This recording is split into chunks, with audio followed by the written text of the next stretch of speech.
পরিষ্কার করবে। এই তোদের কি হয়েছে রে? এত চেঁচামেচি কিসের? দেখো মা, তুমি আমার পক্ষে কথা বলবে, সবসময় বৌমার পক্ষে কথা বলবে না। তুমি আমার মা, তাই আমার পক্ষে কথা বলবে। ঠিক আছে, আমি তোর পক্ষেই কথা বলবো। কি হয়েছে বৌমা? আচ্ছা মা, এই বাড়িতে অকর্মণ্য কে, আমি না তোমার ছেলে? আমার ছেলে। আমি তো ওর পক্ষেই কথা বলবো। ये सब क्या देखना पड़ रहा है। এই বাড়িতে সব থেকে বেশি অশান্তি করে কে, আমি না ও? কেন ও? কেন আমি তোর পক্ষেই কথা বলবো?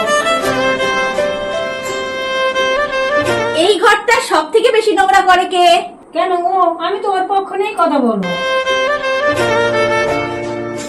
তাহলে এই ঘর থেকে বেরিয়ে যাবে কে, আমি না ও? অবশ্যই আমার ছেলে। আমি তো ওর পক্ষ নিয়েই কথা বলবো।